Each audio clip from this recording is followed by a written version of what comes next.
Hoje ela ficou em casa, mandou um beijo para todo mundo e eu fui, acendi a luz do jardim, notei que o meu querido Petrônio já tinha chegado, estava lá fora. Aí eu falei, coitado, ele não sei quanto tempo faz que ele está esperando, deixa eu correr. E corri, passei pelo meu amor, a minha biblinha, que é o meu casamento adulto mais antigo, é com aquela Bíblia. Ela existe há 57, 58 anos e está comigo há 52. E foi só nela que eu li, usei, preguei todos os dias da minha vida. Quando eu cheguei aqui no carro, que eu estava sentindo assim, me sentindo desmembrado, amputado, falei, meu Deus! Quase que eu pedi perdão à Bíblia, como se ela fosse um ente vivo. Ela já anda comigo há tantos anos, o meu amorzinho. Já rodou a terra inteira comigo não sei quantas vezes. Tudo que é planeta biboca, de Bangu 1 a qualquer palácio governamental, em qualquer lugar, ela ali, a mesma bichinha companheira. Então, eu vim para cá e aqui não adianta nem pegar a Bíblia no celular, porque não entra celular aqui também, é um bunker. Esse lugar tá bom para quando tudo ficar muito ruim. Vem, fecha a porta, corta tudo, espero que nem radiação penetre tanto, porque também comunicação nenhuma aqui dentro, né? Aí, mas não precisa. Graças a Deus está tudo na minha mente e no meu coração. E eu acordei hoje com um texto falando sozinho dentro de mim. E é um texto em Zacarias, no capítulo 13, que diz: pois eu, o Senhor, vos digo que ferirei o meu amigo, o meu pastor, e as ovelhas ficarão dispersas. Eu, porém, me voltarei para as pequeninas. Eu acordei com isso dentro do coração. Ferirei o meu amigo, um pastor amigo de Deus. E é Deus dizendo: ferirei o meu amigo, o meu companheiro. É uma manifestação rara.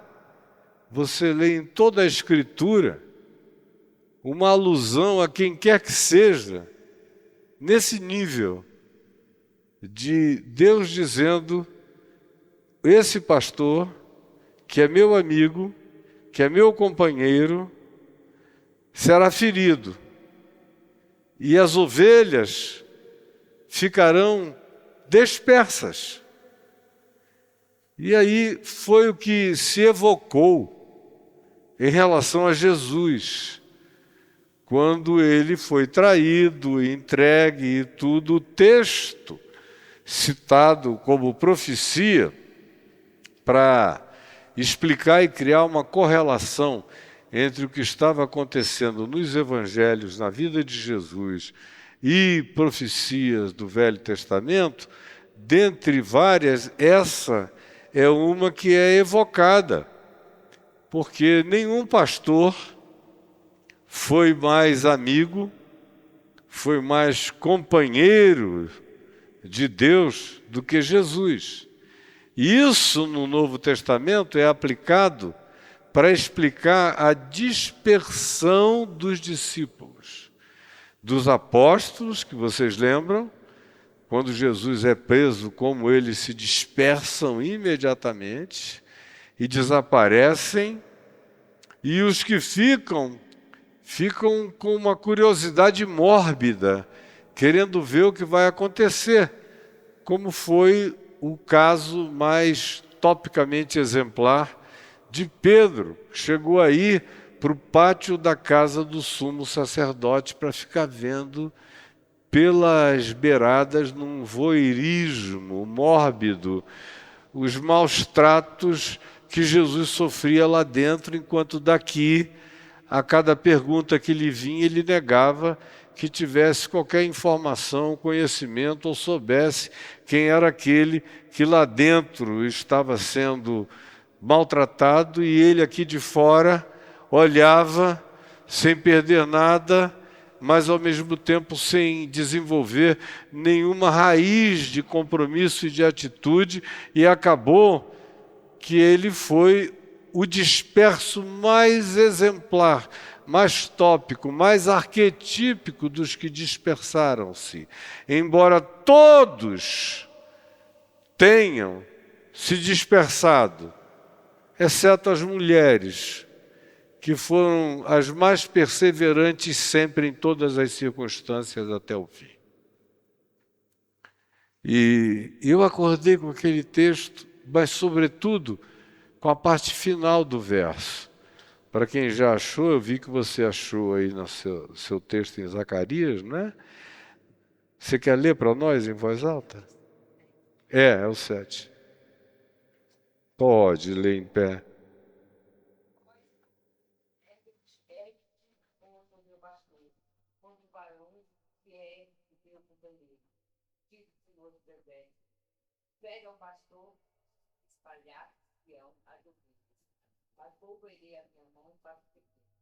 Isso. A minha, não vai deixar. A minha Bíblia é mais meiga. Essa é uma versão mais antiga. Na revista atualizada, ela tem mais meiguice. E no final, ela conclui dizendo: eu, porém, volverei o meu olhar para os pequeninos. E aí, do texto, eu fui para a aplicação mais intensa, veemente e profunda dele em Jesus, que aconteceu 400 anos, um pouco mais, dessa época na qual o texto foi escrito. E de Jesus eu fiz uma viagem até o dia de hoje, vendo como todas as vezes que aqueles que são referência e vivem como amigos de Deus, como companheiros do amor de Deus, são por alguma razão feridos, seja pelas calamidades da vida, pelas circunstâncias, por essas espadas invisíveis que machucam, que acabam, que às vezes aparentemente eliminam a pessoa, que destroem o significado da referência que ela carregava para tantos, tantos e tantos. E, inevitavelmente, isso acabou viajando para dentro da minha própria vida.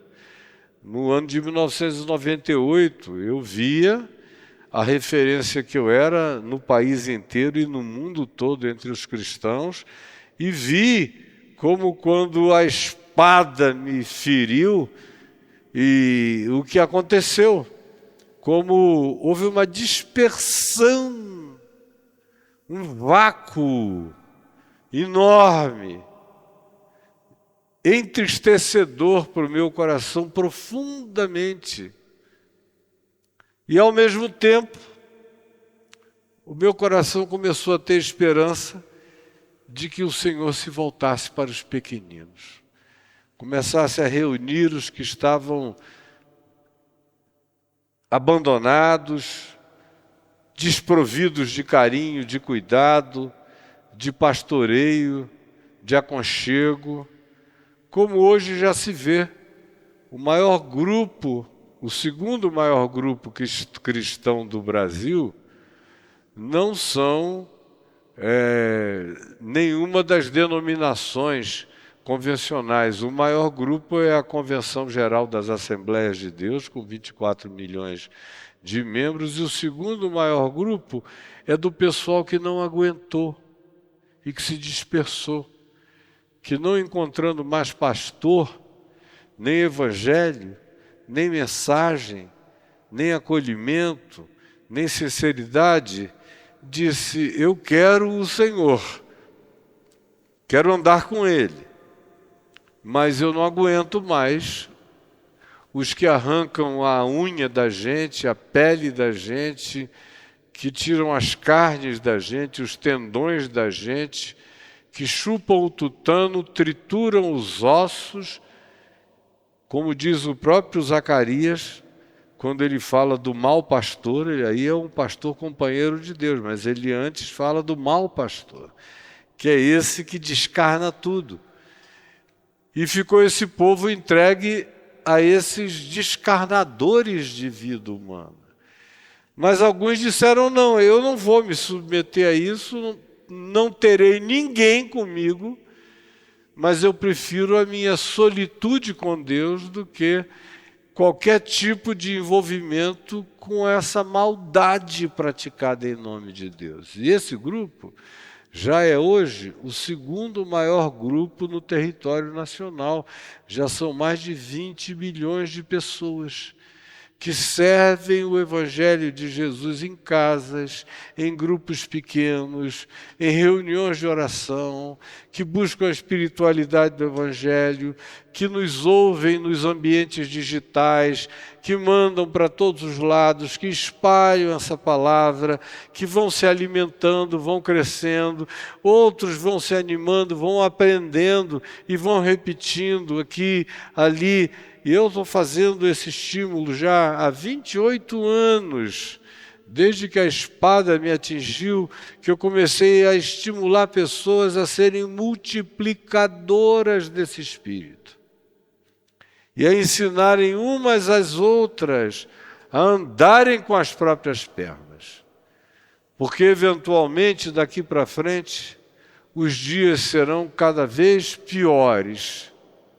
E cada um de nós aqui vai aprender, ter que aprender a andar com as próprias pernas.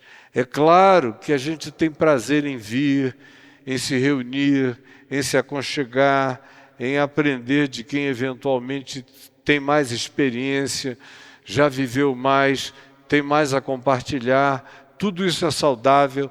Todavia, não é condição sine qua non para a nossa caminhada pessoal e espiritual, porque o que Jesus objetiva, conforme ele diz de si mesmo, em João no capítulo 10, dizendo que ele é o bom pastor, é que a gente aprenda a ouvir a voz dele.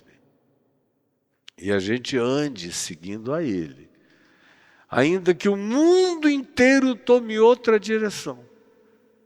Ainda que essa atitude de oposição seja interpretada da maneira mais perversamente hostil contra você, mas ele diz, as minhas ovelhas ouvem a minha voz. E de maneira nenhuma seguirão a voz dos estranhos. Com o estranho, com o estelionatário, com o falsificador do Evangelho, eu não vou. Não importa o tamanho da congregação, eu não irei. Agora, tem uma questão. É que você não alcança essa maturidade, não se torna um desses pequeninos que aprendem a olhar direto para a luz e receberem do Evangelho e da palavra de Jesus essa sedimentação, esse cimentar da estrutura, da pedra angular no nosso coração, nos fundamentos do nosso ser, da nossa consciência, e que também nos traz alegria e pacificação, com companhia ou em profunda solitude, chega a um ponto em que a maturidade se desenvolve e a gente tem prazer no convívio, mas a gente aprende a andar olhando para a luz, mesmo que todos desapareçam da vida da gente. Todos.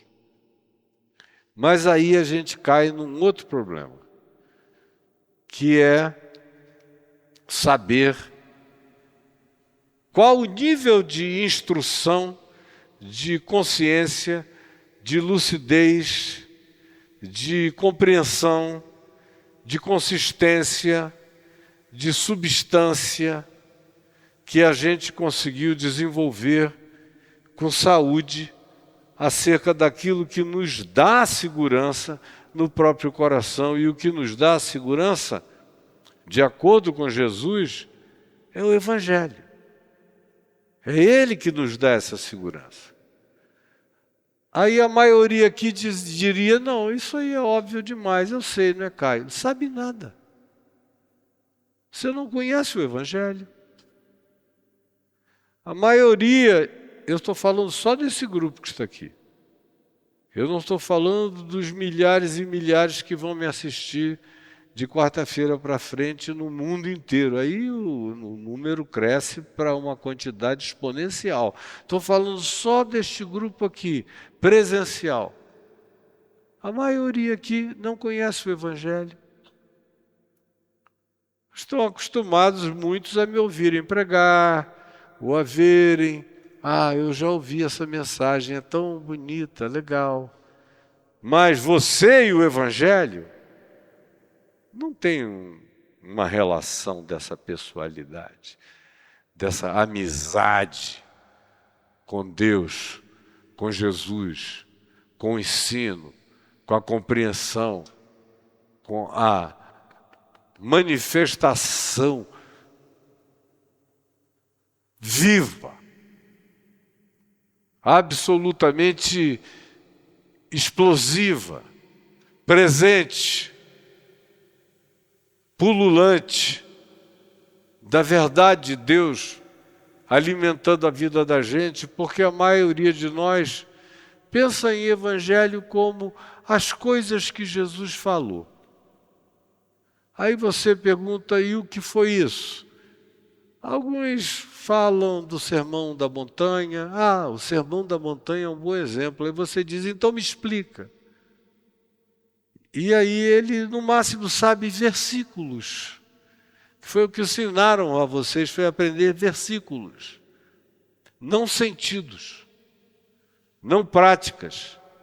Não o aplicativo. Não como transformar aquilo em vivência, em carne, em sangue, com a minha cara, transformar aquilo em mim. Que é o objetivo do Evangelho, é virar eu. O objetivo de Jesus é virar eu em mim. O objetivo do Evangelho é virar eu em mim.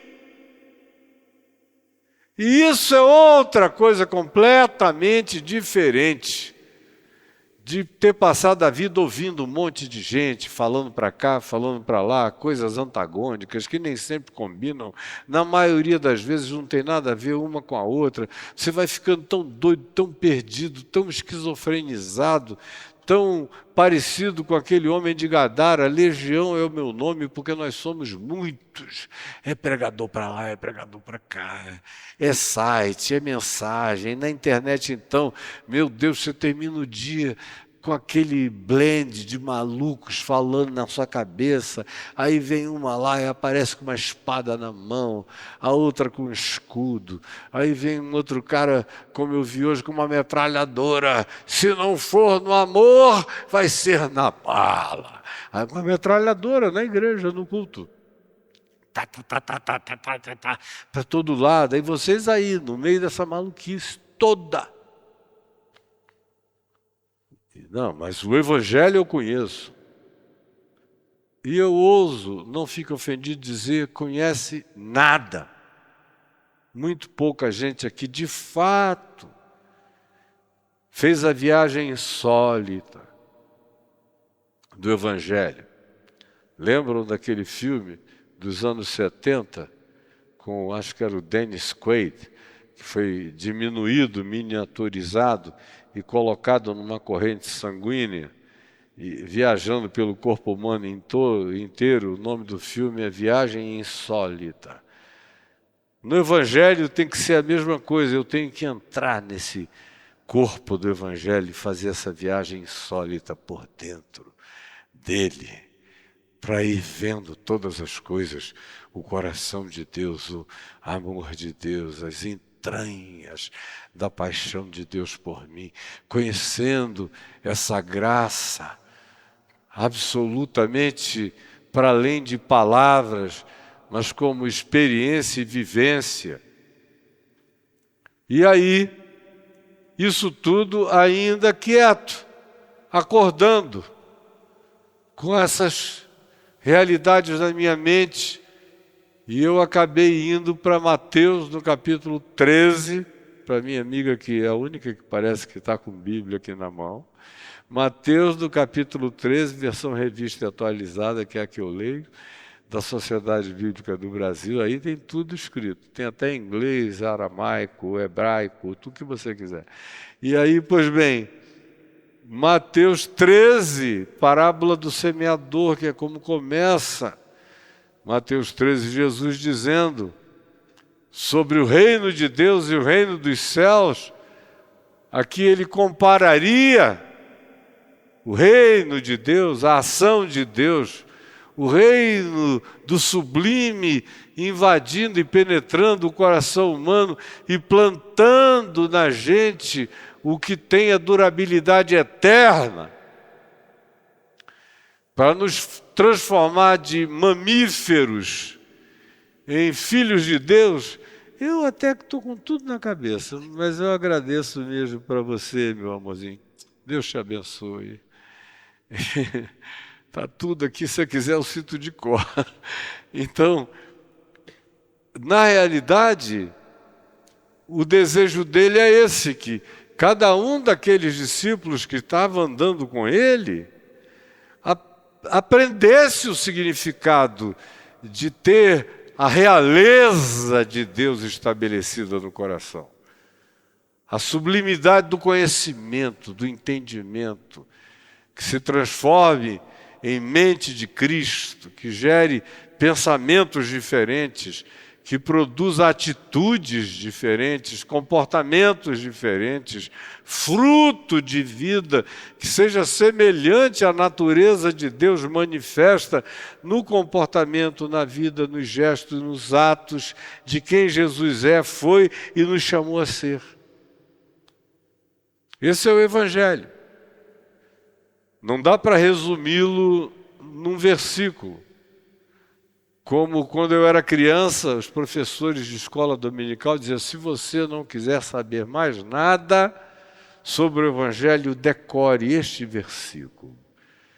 Aí te citavam João 3,16. Porque Deus amou ao mundo de tal maneira que deu seu Filho unigênito para que todo aquele que nele crê não pereça, mas tenha vida eterna.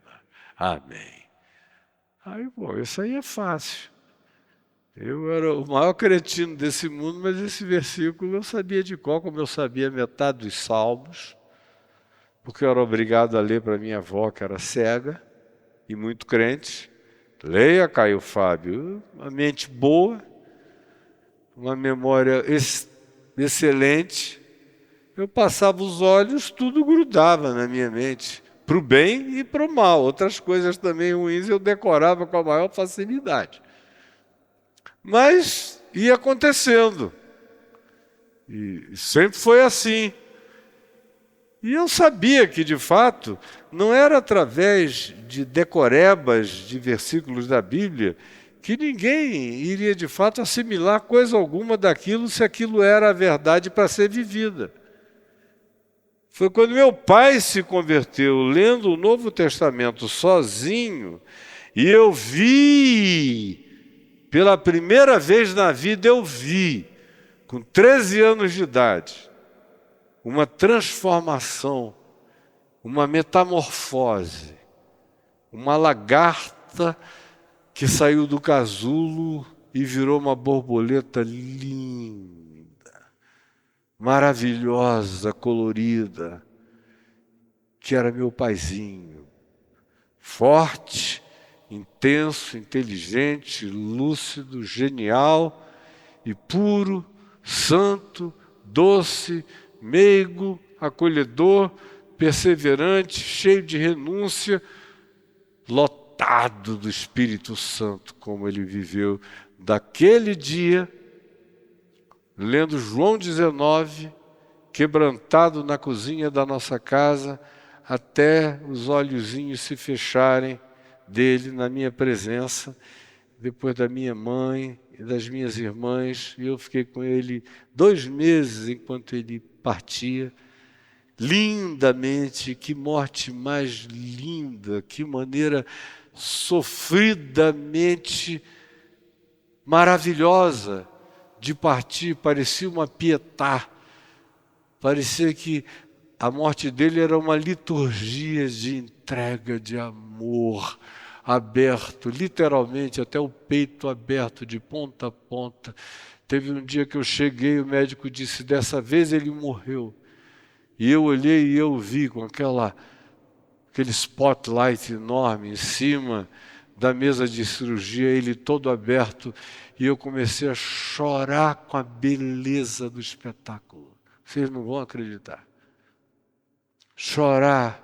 Falei, meu Deus, que pietá, que privilégio. Eu falei, com licença, doutor. Corri para o banheiro que tinha ali, me joguei no chão e chorei, adorei, sem nenhuma tristeza do coração.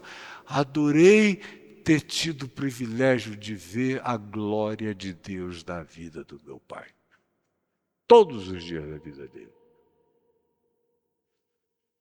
Eu vi o Evangelho, sei que ele é praticável, sei que ele realiza tudo que promete, ele entrega. Eu vi na vida de papai, como eu vi na vida de outros, mas não vi na vida de ninguém, talvez pela proximidade, nada tão lindo e maravilhoso, e também, evidentemente, com uma relação muito grande com o nível de coragem, de valentia espiritual, de uma fé intrépida que Deus deu a ele, desassombrada, linda, como eu nunca vi antes e até hoje não encontrei nada igual depois. Então, eu sabia do que Jesus estava falando. Ele queria forjar aquele tipo de gente carregada com aquele evangelho. E ele começa com uma semente. Uma sementinha. Um semeador que saiu a semear. Aí ele joga uma semente. E naquela semente não tem nada e tem absolutamente tudo. Ela é inexpressivamente insignificante. Eu amo sementes, porque eu sei no que elas dão, o que elas carregam de revolução intrínseca, cada semente. Como cada uma delas tem um poder de repovoar o planeta inteiro, se você deixar. E ele pega essa imagem, não de uma bomba atômica, não de um arranha-céu de Dubai, uma sementezinha. Se o semeador saiu a semear, e ao semear, uma parte caiu à beira do caminho, outra caiu num chão aparentemente bom, e começou a crescer, a florescer, mas por baixo havia pedra. E ela não pôde penetrar com nenhuma profundidade, e, além de tudo, o calor rescindindo da pedra na superfície logo abaixo foi queimando as suas raízes e ela secou. A terceira semente caiu num lugar onde havia muita concorrência de sementes. Sementes de espinheiros, que crescem muito rápido e se juntam e não deixam o sol entrar e impedem a fotossíntese.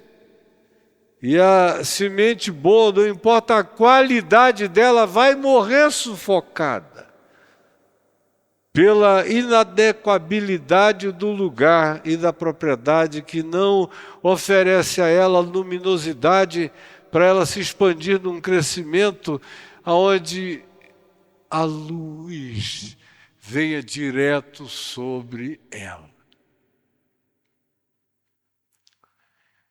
E uma última, caiu enfim, ele diz, caiu enfim numa boa terra. e deu fruto a 30, a 60 e a 70 por um. Aí quando ele entrou na casa, ele falou isso do lado de fora, para um grupo enorme de pessoas.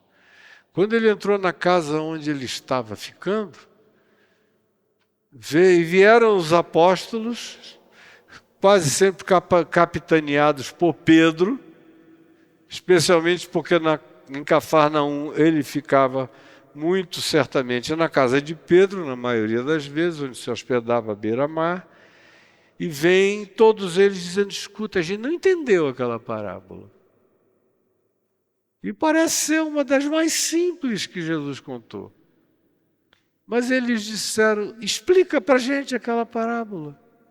O que é aquilo ali? Eu fico me imaginando como é que aqueles caras se sentiram ouvindo aquela palavra. O que foi que suscitou no coração deles diante de um exemplo tão simples, aparentemente tão óbvio, considerando que eles estavam andando com Jesus já há algum tempo, e Jesus toda hora usava alguma ilustração associada aos elementos agrícolas, a terra, a semente, ao crescimento. Ele já tinha dito antes: a terra de si mesmo frutifica. Não era a primeira alusão. Mas o que terá feito com que esses homens, que já tinham sido expostos àquela mesma simbologia, arquetipia, nesse dia agora, quando ficaram sozinhos com Jesus dentro da casa de Pedro, provavelmente, tenham vindo a ele e perguntado: escuta, explica-nos o significado disso. Aí Jesus disse: a semente é o evangelho do reino de Deus. Aleluia. Isso. Amém. Atendeu? Era urgência? Eu conheço esse barulho. No meu ele vive no silencioso, porque eu não aguento ouvi-lo nem sozinho quando eu estou em casa. Imagina, se eu deixasse ele ligado da minha casa, eu não tinha paz para sempre. Fica tocando. Então eu silenciei tudo, não ouço nada.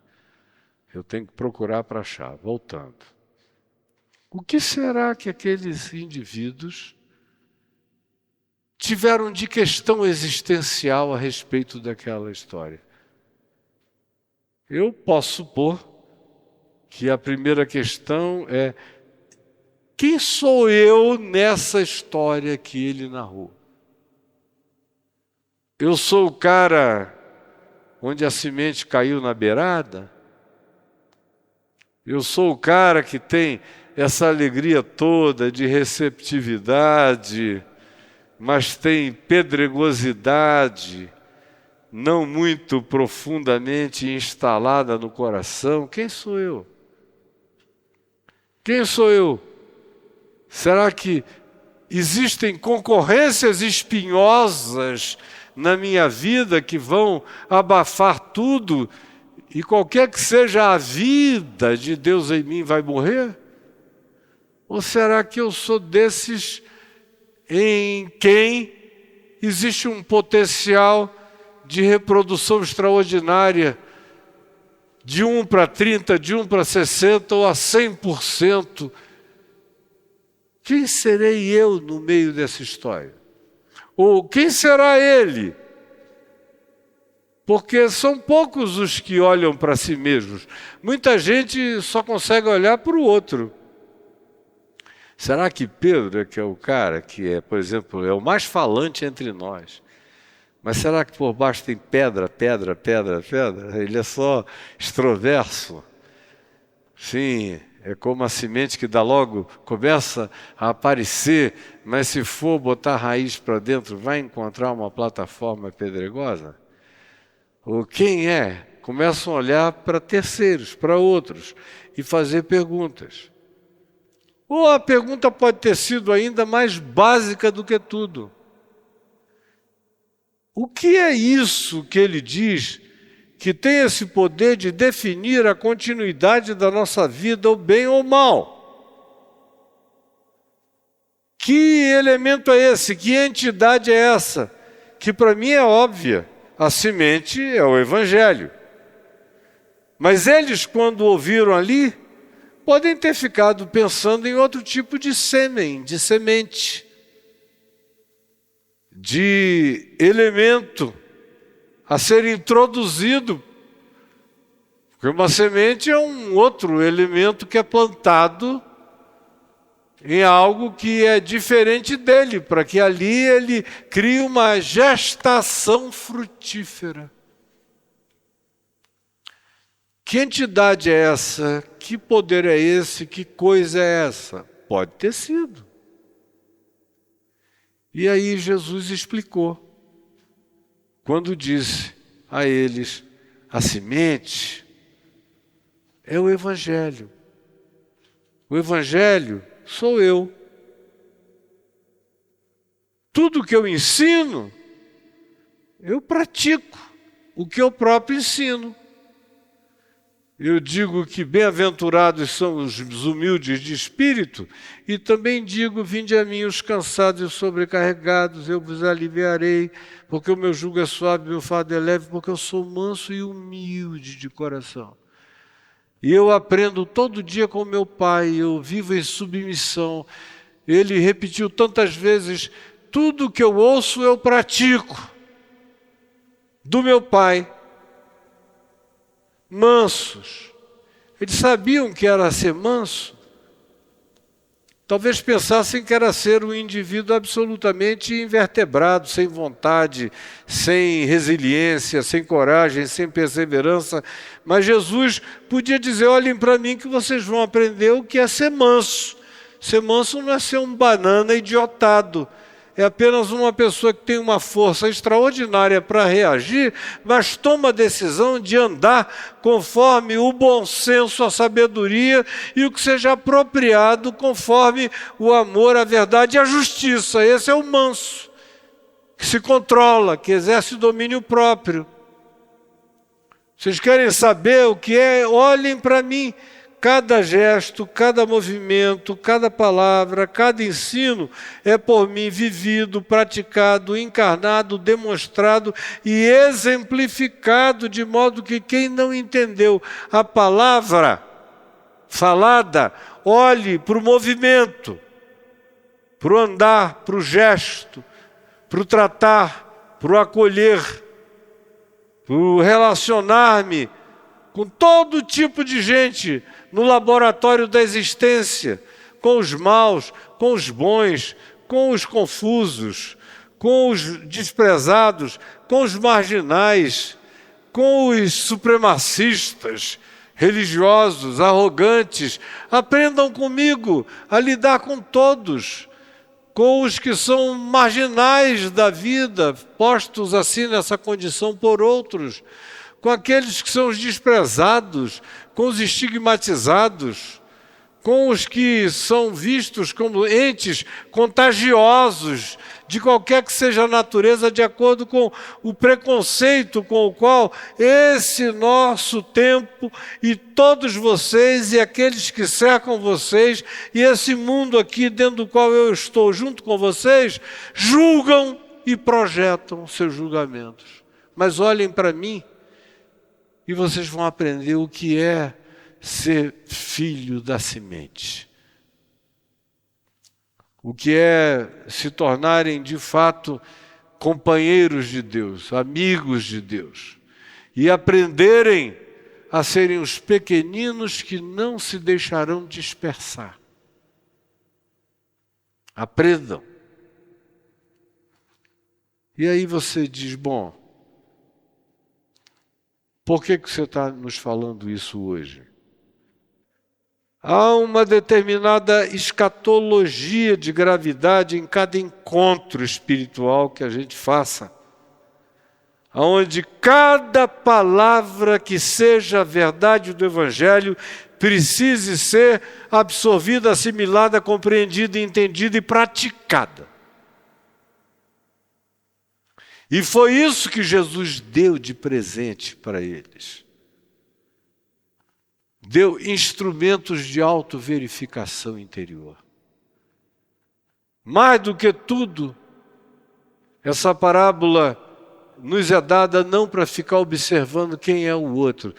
Será que esse cara aí é daqueles que marginalizaram o Evangelho? Ou ele é daqueles que tem só essa impressão assim de alegria no recebimento, pede logo para se batizar, diz, eu nunca mais vou sair daqui para sempre na minha vida. Como nesse mais de meio século de existência, lidando aos milhões com pessoas, a maioria dos que chegam para mim diz, olha, o Senhor agora tem alguém com você que não te deixa nunca mais. A maioria das vezes eu não sei nem onde eles estão pro resto da vida. Eles vão embora com a mesma rapidez com a qual juram ficar para sempre. E os que mais ficam são aqueles que não dizem nada, mas que vão ficando assim cada vez mais perto, vão andando, observando, compreendendo. E eu, no curso dos anos, vou aprendendo com uma intensidade enorme. Eu digo, esse aí, eventualmente, daqui a 10 anos estará aqui, daqui a 20 anos continuará, daqui a 30 anos também, e continuará para sempre. Tem outros que depois é que a gente vê o complexismo do interior deles.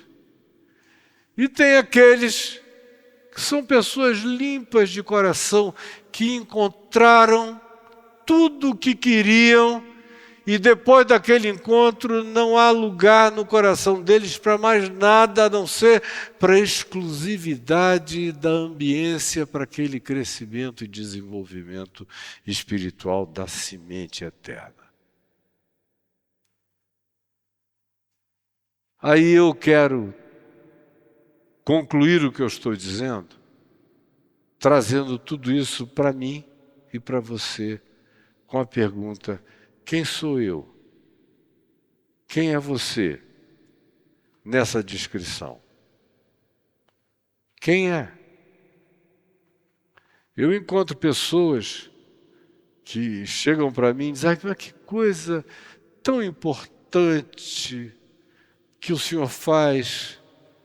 Coisa muito importante, meu Deus, o mundo precisa do Senhor, o Senhor é uma pessoa importante no planeta, viu?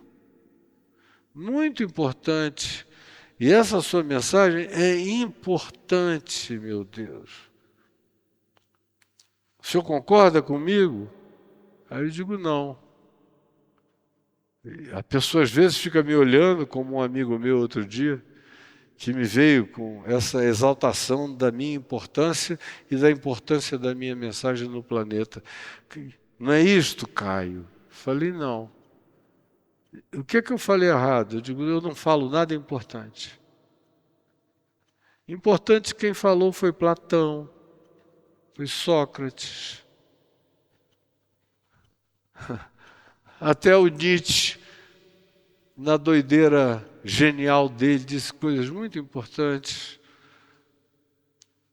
Freud, Jung. Você pode sair multiplicando, tem muita gente dizendo coisas importantes. Agora, eu não digo nada importante. O que eu digo é essencial para a sobrevivência humana e do planeta, você entendeu?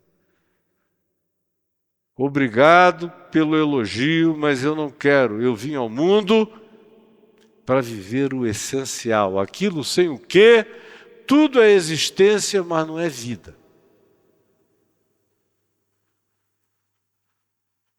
Essa semente, essa palavra crescente, é essa compreensão, é esse entendimento, é a capilarização do Evangelho que não para de criar sinapses novas, desenvolvimentos novos, aprofundamentos. Mas tem um detalhe.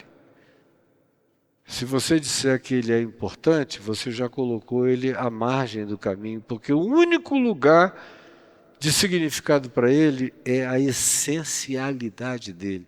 Se o Evangelho não se tornar essencial para a sua vida, se ele for só importante, eu lamento informar, ele é só um dado cultural elegante para você. e que você usa para dizer, olha, eu gosto disso, porque geralmente as pessoas sinceras com essa mensagem são seres humanos muito bons na sociedade. E isso é muito importante, a gente ter esse tipo, esse contingente de pessoas. Mas o Evangelho não é importante. Ele é caminho, verdade e ouvido, é pega ou larga de vez, ou é ou não é. Mas não é importante. Tem gente aqui para quem o Evangelho é apenas muito importante. Mas não caiu no veio. Não caiu na artéria principal, não entrou pelas carótidas todas e não foi até o ventrículo superior esquerdo do coração. Não foi. Não fez a viagem insólita para os pontos e órgãos mais essenciais da vida em nós. Não. Não passou da epiderme, fica por ali, é importante, mas não carrega essencialidade. Ou a segunda semente. Tem muita gente que, meu Deus, quando ouve falar de amor, de perdão, são pessoas poéticas, são pessoas que nem querem saber quem morreu, o que elas querem é chorar.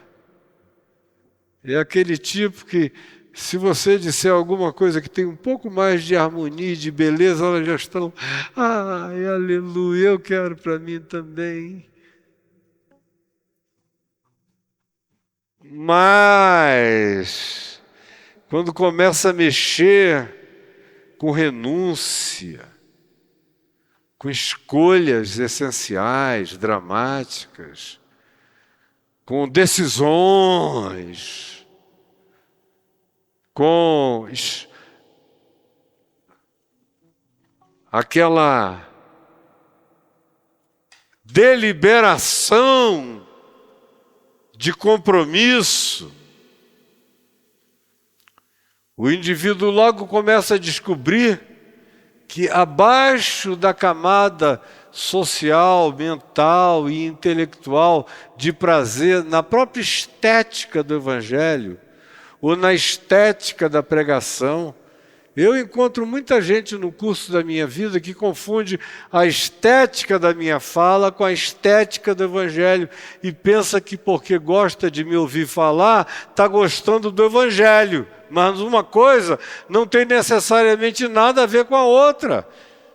Meu Deus, o que vocês não têm ideia. Quase todo mundo gosta de me ouvir falar. Lá na minha casa está cheio de gente de todos os cultos. Eu não vou nem mencionar a quantidade de cultos. E líderes desses cultos que vão lá porque dizem, nós amamos ouvir você falar. Aí ficam ali emprazerados, engravidados de prazer. E eu depois de algum tempinho eu digo, olha, isso vai querer entrar fundo em ti. E o que é que vai encontrar aí nessa base mais profunda? Quando mexer naqueles elementos de natureza mais antigas, mais culturais, mais parentais, foi assim que mamãe foi assim que papai se manifestou, é assim que eu aprendi na minha cultura. Esses são os ecos perenes da minha educação torta, mas foi a minha e eu não vou negar e acabou. Quando vai chegando naquele âmago, as reações, os endurecimentos, as discussões com o Evangelho dentro do coração, começam a acontecer de todos os lados, e não raramente o cara chega e diz, é uma pena, o Evangelho é muito bonito, mas ele pede demais, Caio. Como tem gente que, meu Deus, eu passei a vida com pessoas me dizendo, escrevendo, ou falando, ou dizendo, é tudo muito lindo, mas é impraticável. Eu já tentei, mas bateu numa coisa aqui e não passou. Eu digo, foi na pedra, meu filho, bateu na pedra. Não passou porque bateu na pedra. Não é praticável para você, em você, por causa de você, por você ser quem é. Desculpe, eu não estou ofendendo, mas bateu na pedra. O teu chão é raso. Você vive aonde só dá pé. E você não aceita o mergulho, nem a entrega, nem o abandono, aonde os seus pés não estejam determinando as profundidades e as seguranças. O Evangelho demanda entrega. E implica em desestruturar as nossas estruturas, por mais bem fundadas que a gente creia que as possua, para que a raiz e o espigão dele entrem profundamente e sem limites, porque assim como ele se ancora no trono da graça, o trono da graça tem a sua dimensão mais profunda, não fora de mim, mas dentro de mim. O céu mais profundo é aquele que me habita. O céu mais profundo é aquele que me habita. A dimensão divina mais inexaurível e extraordinária é aquela que me habita. E se encontra todas essas plataformas de defesa empedradas dentro de mim, ele não vai se aprofundar. Ele vai ficar na superficialidade. E deixa eu te dizer, na superficialidade o Evangelho não se cria. Você pode virar religioso, frequentador do caminho da graça, transformar o que não é religião em religião, ou ir para um outro lugar, dizer que é cristão, como a grande maioria, mas não deixaram a raiz dessa semente eterna penetrar nas dimensões mais profundas do céu que habitam a interioridade indevassável do meu coração. E aquela que cai entre os espinhos. Eu só estou dando instrumentos de autoavaliação para você. Não pense em ninguém, só pense em si mesmo, na história da sua vida, do início até o dia de hoje. São aqueles que acham que o Evangelho é de fato o maior barato. Mas não custa nada a gente ter o Evangelho e mais um prazer enorme em comprar armas, em treinar tiro, andar armado, sei lá. Em nome de Jesus eu ainda acabo matando um desgraçado desse. O Evangelho e ideologia de ódio. O Evangelho e não tem nada a ver com quem eu escolho para votar. O cara não presta, mas eu gosto daquele canalha, adoro até o modo safado dele falar, as coisas horríveis que ele faz. Agora, o Evangelho está dentro de mim. Para mim. Mas eu gosto porque o mundo precisa é de um espinheiro como ele mesmo. E é uma multidão de espinheiros, é gente ruim para todo lado, para poder dar jeito nesse mundo ruim, só coisa pior. Aleluia. Aí fica esse Evangelho concorrendo com um jardim de espinhos para todo lado. Parece jardim de Fênix no deserto. Você só acaba decorando o jardim da sua casa só com planta de espinheiro. Tem umas que dão umas flores bonitas, mas não chegue muito perto porque vai ficar todo ferido e cheio de coceira.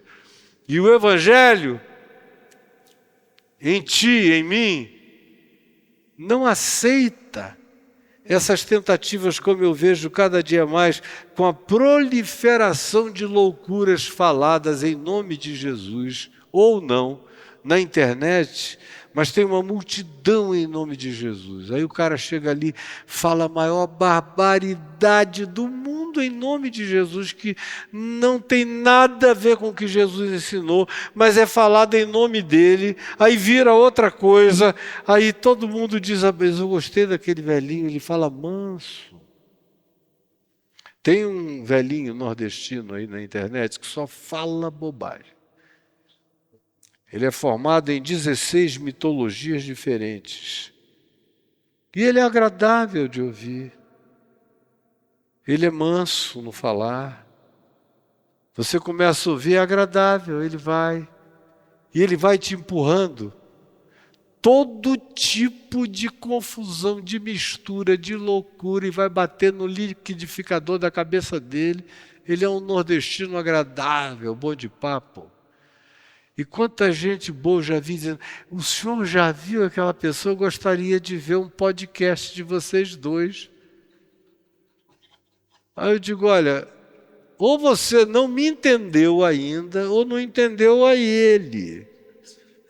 Não, mas vocês são as pessoas que falam mais tranquilo na internet. Eu digo, só isso. É só o tom. Porque os nossos conteúdos são tão gritantemente antagônicos que se você entendesse ou o que eu digo ou o que ele diz, você não faria uma proposta dessa. Mas é o pessoal que se acostumou com a conciliação de tudo com tudo. Que não entende que chega uma hora que você tem que dizer não. O meu pastor é esse, é aqui que eu me alimento, é desse modo que eu aprendo, é aqui que eu vou seguir, é com essa consciência, eu não vou fazer misturas, eu estou satisfeito crescendo, me aprofundando, e não fica com esse frenesi de construir um panteão de interesses, porque no fim de tudo, o que não sobra é luz nenhuma entrando, virou aquele domo de espinhos. E o Evangelho vai perdendo toda a sua vitalidade, alegria, graça, privilégio, expansão, prazer e gozo no ser da gente. O que é aquele quarto elemento que cai numa boa terra, assim chamada por Jesus? Senão aquela terra onde o Evangelho nunca está na marginalidade de nada, ele é sempre o centro. Ele não está na superficialidade dos nossos interesses passageiros, mas ele penetra as entranhas mais profundas da gente e a gente não oferece nem discussão, nem debate com o Evangelho. A gente deixa ele entrar e botar a âncora dele na fossa das Marianas do meu ser, lá no mais profundo da minha alma. E concorrência nenhuma. Eu ouço tudo, sei tudo o que está acontecendo, mas é só Jesus que é a minha chave hermenêutica. É só dele. Por isso eu posso ouvir, discutir, conversar, ler qualquer negócio, porque Evangelho é tudo em mim. As outras coisas são apenas manifestações do caldo cultural de uma geração, de uma época, e eu gosto de saber tudo que me precedeu no conhecimento da história humana, tudo que está presente hoje e quais são as perspectivas futuras, mas o Evangelho reina soberano e sozinho dentro de mim. Eu não sou briguento, não gosto de discussão, não debato com ninguém, dou minha opinião, quem for contrário vai falar sozinho, porque eu não vou ficar para discutir contigo. Porque a certeza de que o Evangelho é o que o Evangelho é o que pode tornar a terra do meu ser uma boa terra para a expansão dessa palavra e desse crescimento. Agora, você não adquire isso também sem aquele exercício simples de abrir ali em Mateus. Me dá uma tristeza porque eu estou há 2 anos e 2 meses ensinando Mateus no YouTube para qualquer um que queira lá assistir 1h30 de aula por dia, terças, quartas e quintas. No início era de segunda a sexta. Você já foi? Foi nada. Ou vai, de 3 em 3 meses você passa lá. Agora, eu tenho gente de fora que não frequenta o caminho, que não frequenta igreja nenhuma, que me diz o seguinte: desenvolvi meu método de aprender o Evangelho. Aí, como essa semana, uma pessoa muito interessante da vida nacional me disse: eu estou aprendendo o Evangelho todo dia com você. Sabe o que eu faço? Eu leio um texto, depois eu ouço o mesmo texto de Mateus, deixo ele tocar várias vezes na minha mente, aí leio de novo o Evangelho, ouço de novo, aí depois que eu fiz isso umas 3 vezes, eu pego o correspondente do que você ensinou lá no YouTube, que está tudo marcadinho, com data, com texto, com tudo, e ouço. E aí eu me transporto num 3D, para dentro do Evangelho. Parece que eu estou na Operação Cavalo de Troia, que eu entrei no 3D, no mundo de Jesus. Faço parte daquilo, me torno um dos personagens daquela história e o Evangelho vai entrando em mim com uma profundidade que eu nunca imaginei. Quem aqui faz uma coisa dessa? Ninguém. Agora é o cara que não quer botar nem pé em igreja, nem saber de religião, que faz isso todo dia por causa de Jesus. Um desses pequeninos que não ficaram dispersos, que se aconchegaram no pastor, no Senhor, estão crescendo todo dia, olhando para o seu coração. Então eu sei que o todo dessa mensagem, só de mim, você já me ouviu pregá-la muitas vezes. Mas eu vim hoje aqui com uma pequena inversão cognitiva. Toda vez que se ouve essa mensagem, as pessoas ficam pensando no coração dos outros. No seu não, porque você já foi batizado, você toma a ceia, você frequenta aqui, você acha que você é uma boa terra. Quem disse que você é boa terra, cara? Pode ser que o Evangelho esteja aí e você, tendo uma certa intimidade de cultura com ele há 40 anos, ele nunca saiu da margem da sua vida, ele é só importante. Tão importante que você separa 1h30, 2 para vir aqui no domingo. Mas no que diz respeito a levar isso para um nível de profundidade radical e visceral, você não tem essa disposição toda. Você tem alegrias superficiais com ele. É bom cantar. É bom cantar. Mas você acha que essa canção aqui vai pegar o Evangelho e colocá-lo nas entranhas do seu ser? Isso é ruminação. Isso é meditação, isso é oração, é reflexão, é prática. O Evangelho só se manifesta como realidade se eu tiver a coragem de praticá-lo todo dia. Aprendi, eu pratico e pratico para sempre e não esqueço jamais. Eu só acumulo, eu não esvazio nada, eu só boto mais dessa consciência em mim e a pratico e vejo que o que ele propõe, ele entrega. E eu vou ficando lindo e melhor, e mais pacificado, e mais felicitado, vai crescendo em mim, e não tem concorrência, não tem filosofia, não tem psicologia, não tem coach, não tem mover, não tem nada. Eu estou satisfeito com a pureza da minha relação com Jesus, sem colocar nenhum tipo de paralelismo sufocante. Aí o meu coração vai virando numa terra bonita para Deus plantar e crescer o reino sublime dele dentro do meu ser. Eu vim aqui lembrar essas coisas infantis para você. Como Paulo disse 3, 4 vezes nas suas epístolas, convém-vos que eu vos repita as mesmas coisas. De vez em quando a gente tem que esquecer, porque quem prega, por exemplo, olha daqui e diz, fulano já está aí há 20 anos, 30 anos, 40 anos, já me ouviu milhares de vezes, mas a gente nunca sabe qual é o dia em que a pessoa está precisando ouvir outra vez. Ser rasgado, lacerado, aberto, sucos novos serem abertos pelo arado do Evangelho, para que a semente cresça e dê o seu fruto inarrancável do nosso ser.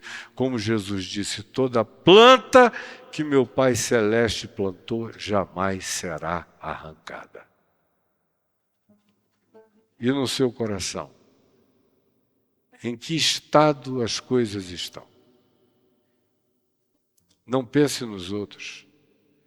Só olhe para si e veja quanto tempo faz que você está aí na mesma, sem sair do lugar, sem nenhum aprofundamento, sem nenhuma mudança. E eu creio na presença de Deus que eu tenho um lugar de fala diante de vocês. Porque todo dia o Evangelho muda alguma coisa em mim. Todo dia. Hoje eu entrei aqui e ouvi uma palavra, de verdade, que já gerou uma alteração no meu coração. E eu disse, eu não vou mais me descuidar disso. É Evangelho. E não vou deixar de praticar nunca mais isso. Não vou me distrair disso. Se eu não viver com essa vontade de incorporar Jesus,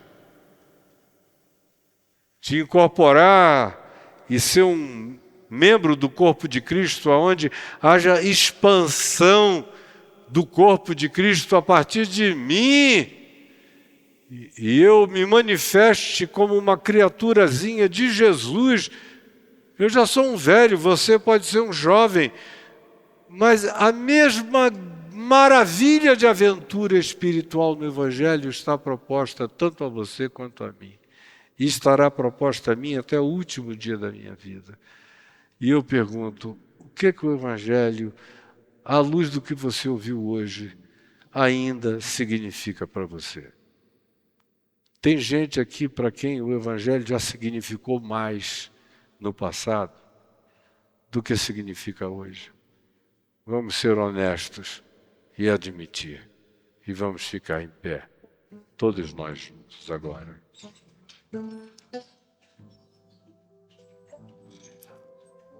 Vamos dar as mãos? Fechar o corredor? Eu peço que você vá para casa olhando para o coração. Quanto tempo faz que eu estou nessa estagnação?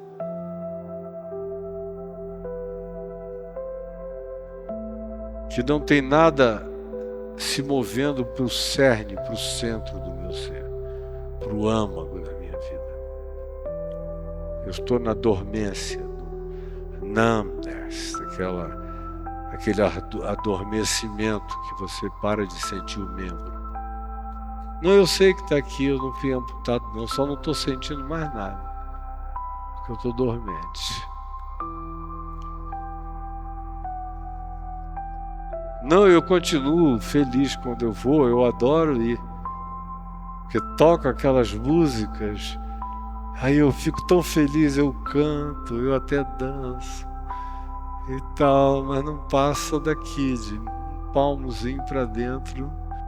E a concorrência com as outras coisas, não, eu amo Jesus, mas eu adoro também fulano, eu acho ele extraordinário. Aí você que conhece a pessoa que está sendo objeto dessa alusão, dessa menção, sabe que é o antagonismo total em relação a Jesus, mas o cara que diz que ama Jesus não sabe nem fazer a diferença.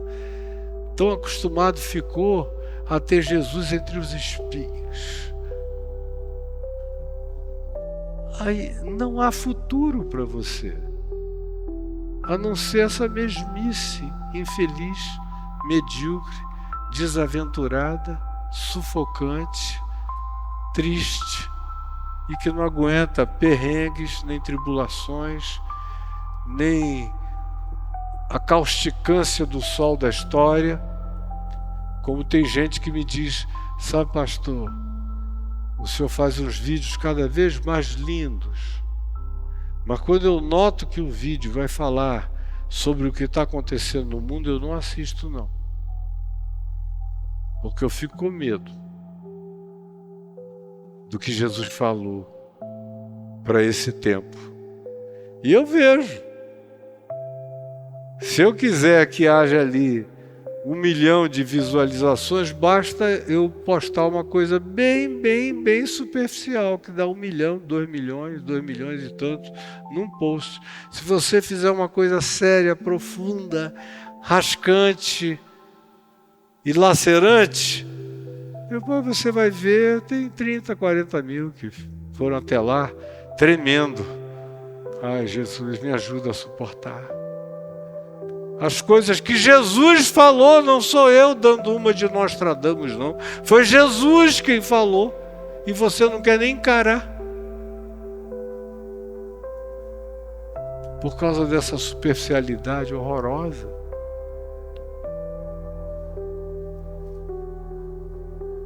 Eu vou parar por aqui porque eu já disse o suficiente. Eu só quero que você não saia pensando em ninguém, mas apenas em você mesmo. E compare isso com aquilo que Paulo chama de o tempo decorrido. Dado ao tempo decorrido, o que aconteceu em mim até aqui? O que o Evangelho fez em mim até aqui? Nesses 20 anos, nesses 30 anos, nesses 10 anos, ou nesse tempo que eu estou aqui. Se você quiser crescer só de me ouvir falar, ou o Dilson falar, tenho pena de você. Eu só estou aqui e posso falar mais 1000 anos. Se porventura em 5 anos desenvolverem corações de durabilidade e trocabilidade fácil, e fígados, e pulmões, e renovação cerebral, eu poderia viver 500 anos. Eu só iria crescer.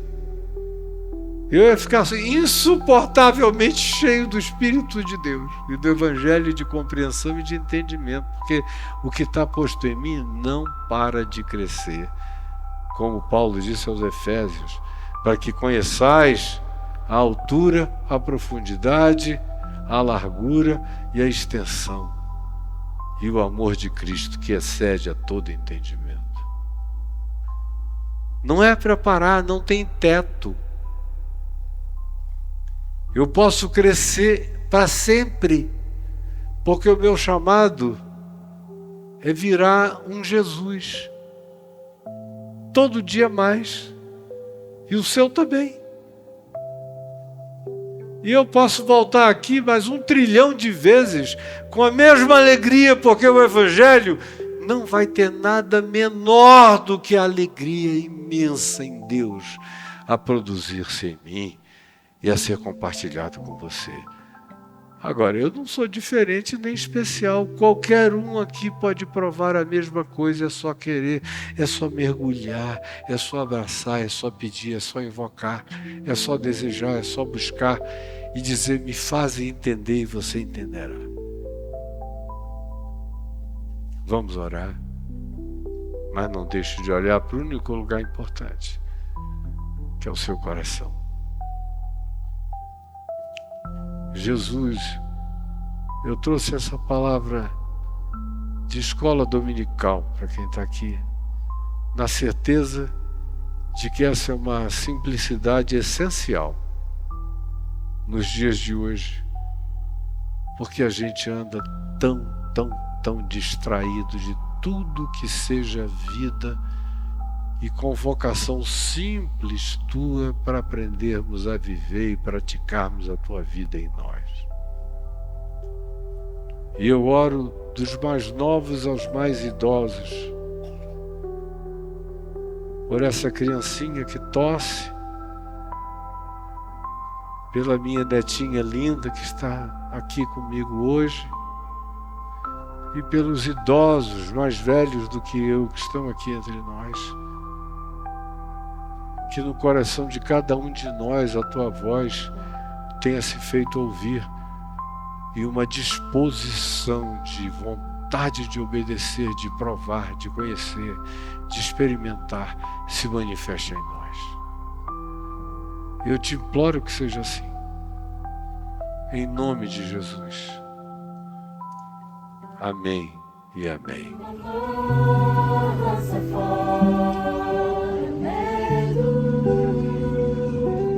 Me refaz e me faz sonhar de novo. Minha paz não é mais segredo. Invadiu meus dias mais sombrios, fez morar.